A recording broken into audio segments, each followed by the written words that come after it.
Are set to interview a Russian-born businessman connected to the president and to the Kremlin. Kushner's clearance. New reporting tonight that President Trump personally ordered a top-secret security clearance for his son-in-law and senior advisor, overruling concerns among intelligence officials and within the White House. Crossing the red line. After Michael Cohen publicly accused the president of crimes, House Democrats now are digging deeper into areas Mr. Trump warned investigators not to go. Will his children and his chief financial officer now be subpoenaed? And failure to summit.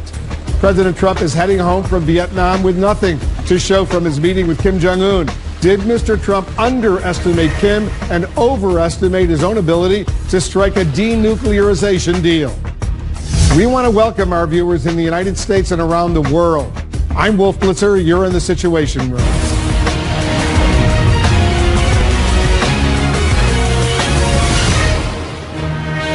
This is CNN Breaking News. Breaking news. The House Intelligence Committee chairman says Michael Cohen answered all the panel's questions in a closed-door hearing that ended just a little while ago. But there's apparently more ground to cover. And the president's longtime lawyer is now set to appear again next Wednesday. The committee chairman, Adam Schiff, says his committee will interview another key figure in 2 weeks, the promoter of the Trump Tower Moscow project, Felix Sater. House Democrats are putting their investigations of the president into overdrive right now, fueled by Michael Cohen's marathon testimony. And that includes the hours Cohen spent on live television yesterday accusing Mr. Trump of illegal and immoral behavior. This hour, I'll talk to a House Intelligence Committee member involved in questioning Cohen today, Democratic Congressman Joaquin Castro. And our correspondents and analysts are also standing by. First, let's go to our justice correspondent, Jessica Schneider. Jessica, lawmakers have heard a lot from Michael Cohen, and they still have more questions.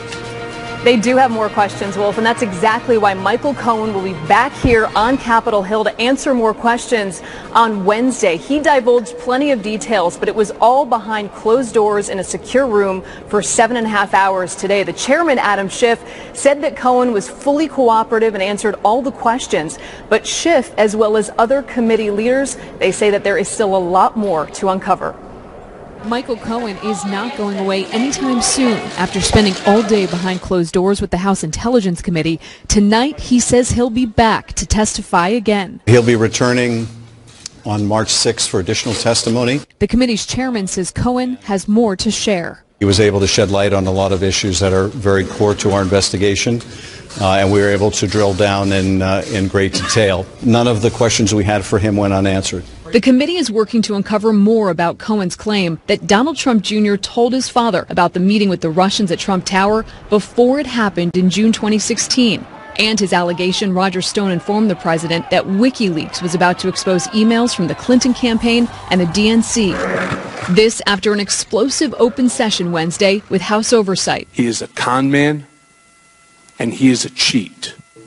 House Oversight Chairman Elijah Cummings said there's a lot more investigating to be done across Congress. Is it fair to say that the hush money payments is going to be a focus of the committee going forward? How that happened in the White House, the president's involvement is going to be a focus of the committee? Probably. What we did yesterday was we gathered a lot of information that I think will be, we may not look into it in our committee, but one of the 5 or 6 committees will.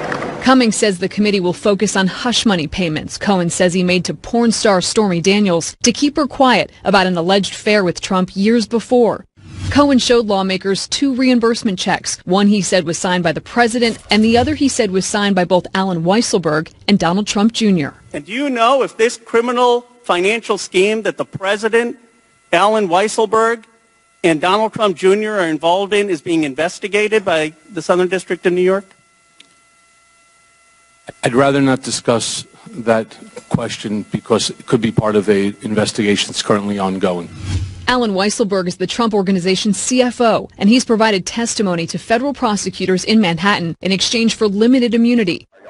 Chairman Cummings says he may call both men in for questioning before House oversight. And Cohen opened the door to financial and tax fraud investigations, handing over the 2011 and 2013 financial statements Trump allegedly gave Deutsche Bank as the basis for a loan to buy the Buffalo Bills.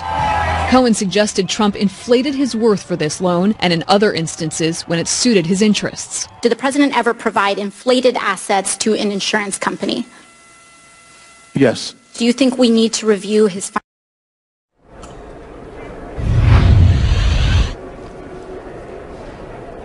And we also know that Michael Cohen has talked about investigations by the Southern District of New York. We'd previously reported that federal prosecutors out of New York are investigating the Trump inaugural committee as well as executives from the Trump organization. But there is still a lot more to come here on Capitol Hill. Michael Cohen will be back here on Capitol Hill for more closed-door testimony.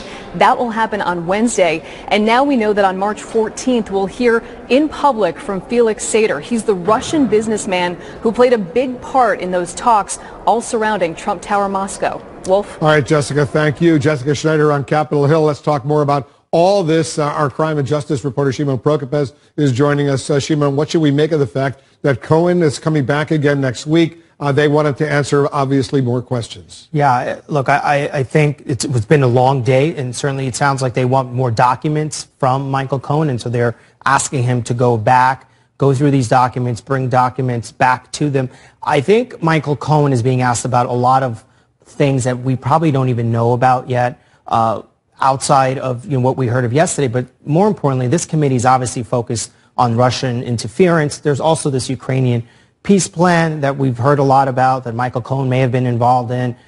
So there's a lot that they're asking him concerning the Russia part of this. They're now asking him for more documents, so he's going to go back and get those documents. Keep in mind, some of those documents were with investigators. They're now back in his hands, so he can be able to provide them to the committee. And you heard the committee chairman, Adam Schiff, say Felix Sater will also be testifying, but he'll be testifying in open public session on March 14th. Tell our viewers who he is and what he knows. So Felix Sater is quite an interesting guy, right? He's a real estate guy. He's been in business around Trump. Certainly, he's been in business with the president.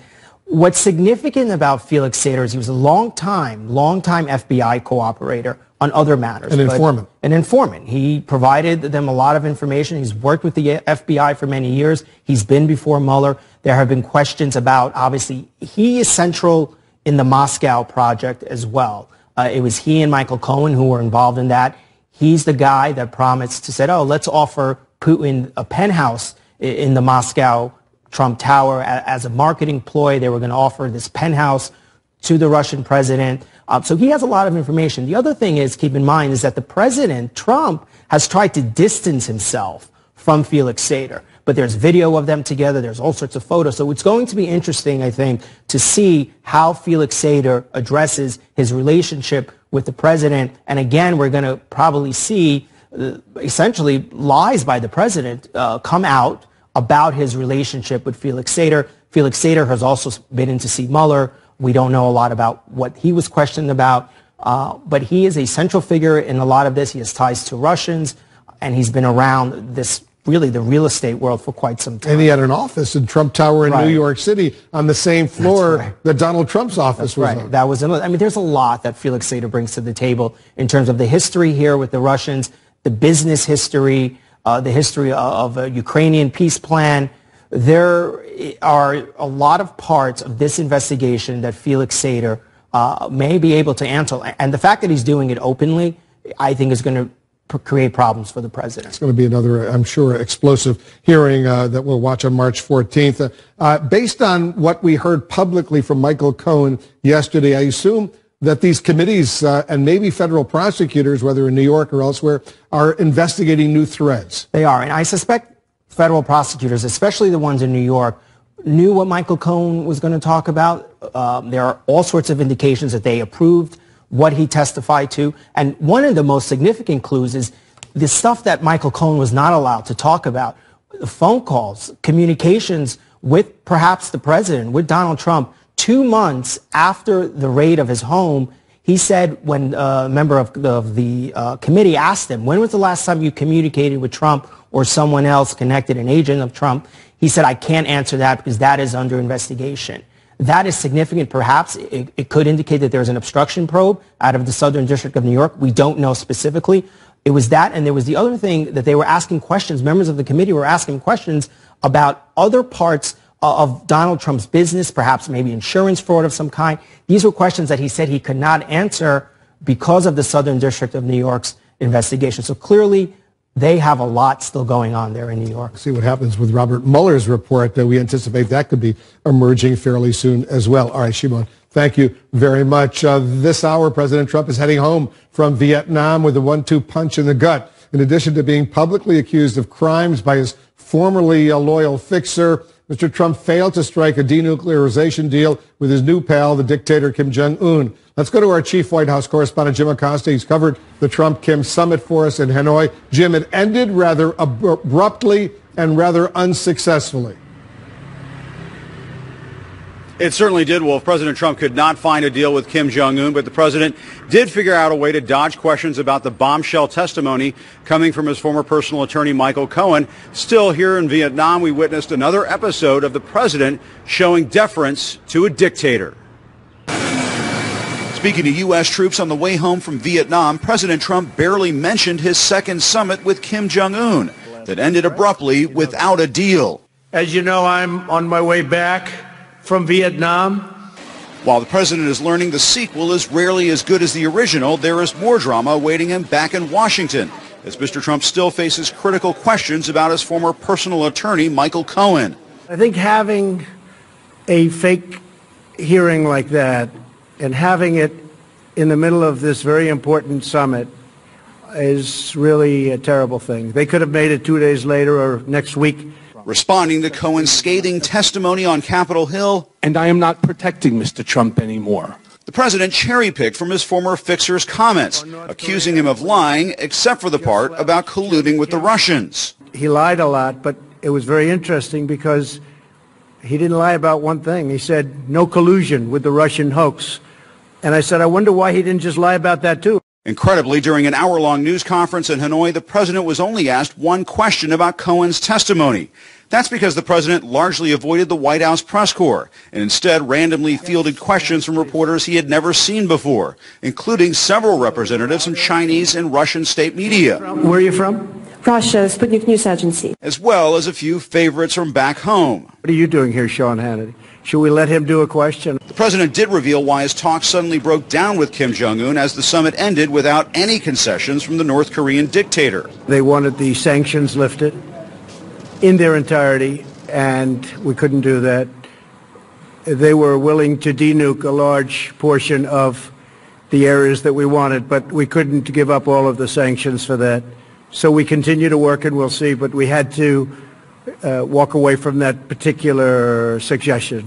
That's despite a promising moment earlier in the day when Kim told U.S. reporters he was willing to give up his nuclear weapons. If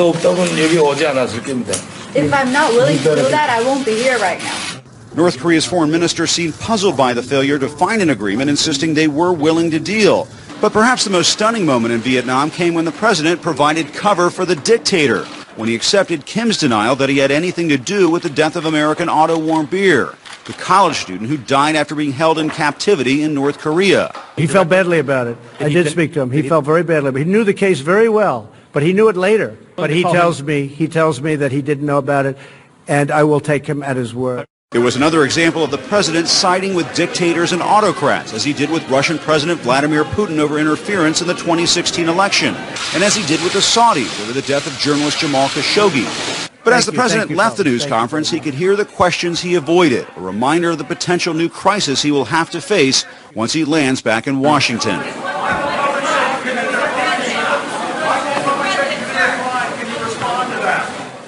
Back in Alaska, as the president sidestepped the summit when he addressed U.S. troops, he did work in some praise for the nation's air defense system. I learned so much about NORAD so many years ago, studying different things. You know, I love this world. Now, the president's only success from the trip, if you want to call it that, was that he was able to avoid answering some of the specific allegations from Michael Cohen that he knew all along of the scheme to pay off porn star Stormy Daniels and the plan for WikiLeaks to release damaging information about Hillary Clinton before the 2016 election. But when he lands back in Washington, he won't be able to dodge those critical questions for very long. Wolf. All right, Jim Acosta in Hanoi. Safe travels back here to Washington. Thank you very much. Let's bring in a member of the House Intelligence Committee involved in questioning Michael Cohen today. Democratic Congressman Joaquin Castro of Texas is joining us. He's also Vice Chairman of the House Foreign Affairs Committee. Congressman, thanks so much for joining us.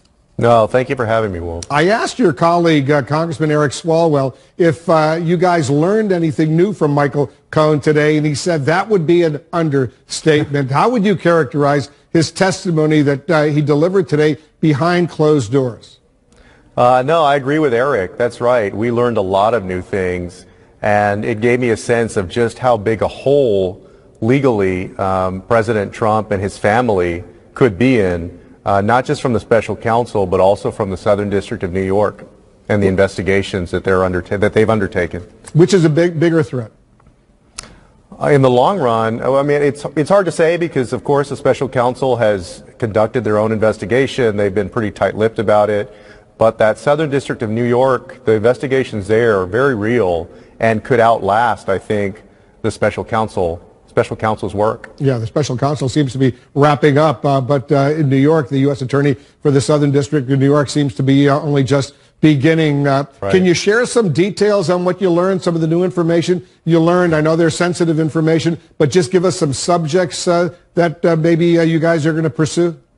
Yeah, well, as you know, Wolf, we're asked not to disclose it because it is committee sensitive. Also because Michael Cohen is coming back on March 6th.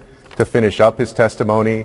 Shortly after that, of course, he's going to start his sentence in prison. But as you can imagine, the special counsel's work is separate from the Southern District. And as Michael Cohen said yesterday, they're handling financial issues, perhaps fraud issues, insurance issues, and so forth. Yeah, lots of issues underway based on what we heard from Michael Cohen yesterday. What do you need to follow up on when Cohen returns to testify before your committee next Wednesday? There's actually still a good bit of stuff that we need to go over. You know, there are basically three buckets of things that we've been dealing with: the obstruction issues, the money laundering issues, and of course the collusion or conspiracy issues. And there's still some, I think, of all of that we need to touch upon when he comes back. Has Cohen provided any evidence for his claim that President Trump knew in advance about the WikiLeaks release and the 2016 Trump Tower meeting? You know, I missed a little part of the interview, and so while I was there, I didn't hear him talk about it. Again, Eric or somebody else while I was gone may have heard it, but that's one of the things that we need to follow up on. On March 14th, you're going to have a public hearing with the Russian-American businessman Felix Sater. What exactly do you think the American people will learn from him? Well, I know what we want to learn. We want to know how closely connected President Trump was, or Donald Trump at the time, was to that Trump Tower Moscow deal, how closely he was directing it, you know, how much he knew about it as it was going on. Remember, this deal, they're trying to put it together once President Trump or candidate Trump has already announced for president. It kicks off in 2015, 3 months after he's already announced for president, and continues for several months or over a year. And so Felix Sater was the main link to that deal, the main Russian link to that deal. So he's got a lot to tell us. Adam Schiff says you'll be deciding on a case-by-case basis whether future hearings are public or private. Are there any other witnesses in addition to Felix Sater who we can count on hearing from publicly, at least as of right now? Yeah, I mean, of course, I'll leave it to the chairman to decide on the specific witnesses, but I still think there are at least half a dozen people that we need to hear from, including some of President Trump's family members at this point. Well, can you be specific? Are we talking about Jared Kushner, Ivanka? Are we talking about the chief financial officer for some 40 years at the Trump Organization, Alan Weisselberg? Well, you know, Wolf, I don't mean to be overly broad, but based on what I heard, I mean, I think it would be fair. Most people, if they heard the testimony that we did today, would say that it would be fair to bring any of those people in front of the committee for questioning. Because there are now reports that Weisselberg is going to be coming before your committee. Can you confirm that?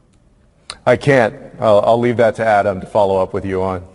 Well, I'm sure we'll get that confirmation fairly soon. Let me ask you about another report. The new report just posted in the New York Times. They're reporting that the former White House Chief of Staff, John Kelly, wrote a contemporaneous memo that President Trump, quote, ordered ordered him to grant Jared Kushner a top-secret security clearance, and former White House counsel Don McGahn wrote a memo outlining the concerns the CIA had raised about Kushner getting that top-secret security clearance. What's your reaction to this report?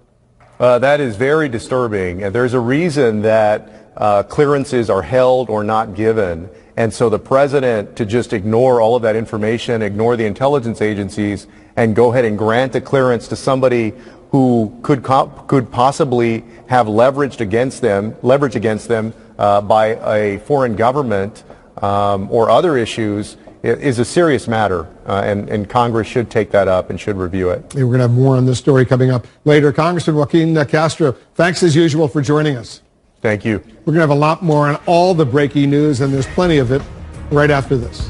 This is the House Intelligence Committee revealing plans for more testimony by Michael Cohen and new testimony by Trump Tower Moscow promoter Felix Sater. Also breaking, the New York Times reporting that President Trump ordered his chief of staff to grant his son-in-law and senior advisor Jared Kushner a top-secret security clearance last year. The New York Times says Mr. Trump overruled concerns expressed by intelligence officials and the top White House lawyer. Let's talk about all of this and more with the former director of national intelligence, General James Clapper. He's now a CNN national security analyst. General Clapper, thanks for coming in. You've had a chance to look at this New York Times story. What's your reaction?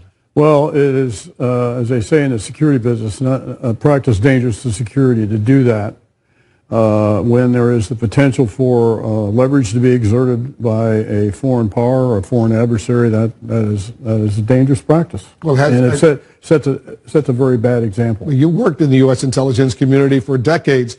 Do you remember a time where a president of the United States, if this New York Times report is true, ordered someone, a relative in this particular case, to get top secret security clearances? I know of no prior case. What's the risk?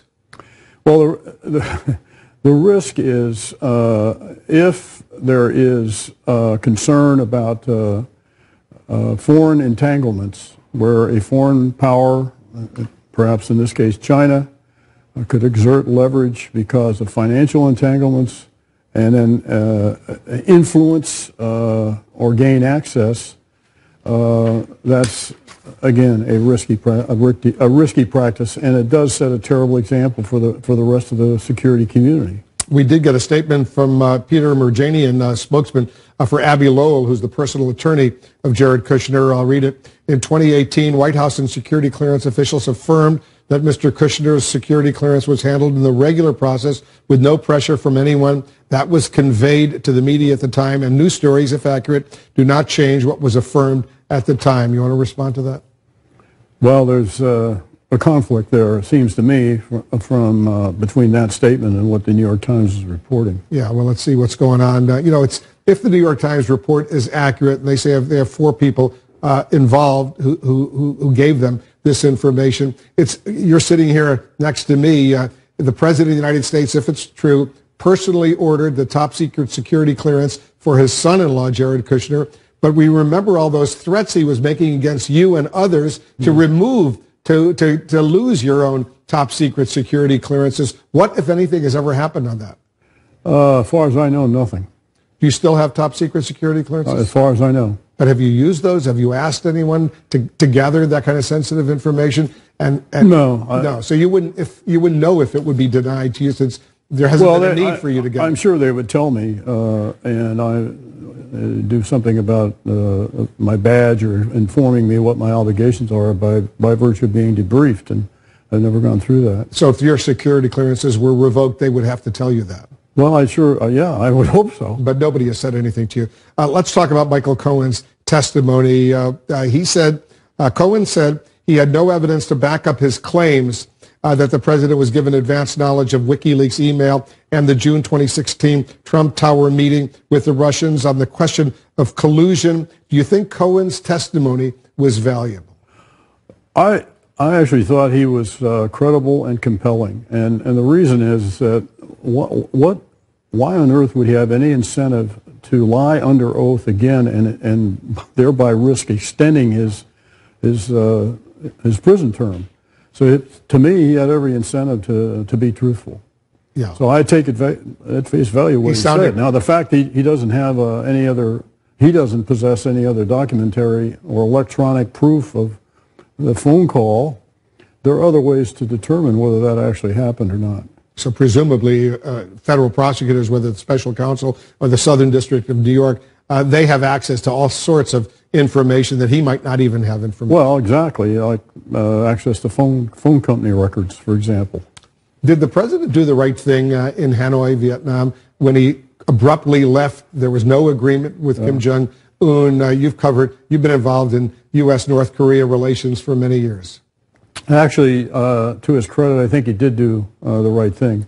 I think no deal is better than a bad deal. I was very concerned, Wolf, at the outset that in order to generate a counter distraction from the Cohen testimony, that he might make a concession, ill-advised concession, such as agreeing to pull troops off the peninsula. So in this case, I think no deal is better than a bad deal. I want you to listen to what the president said. He was asked at a news conference before leaving Hanoi if he confronted Kim Jong-un on the death of the American student Otto Warmbier, and he said this. Listen. I did speak to him. He felt very badly. He knew the case very well, but he knew it later. And, you know, you got a lot of people, big country, a lot of people. And in those prisons and those camps, you have a lot of people. And some really bad things happened to Otto. Some really, really bad things. Why are you on But the he call? tells me that he didn't know about it, and I will take him at his word.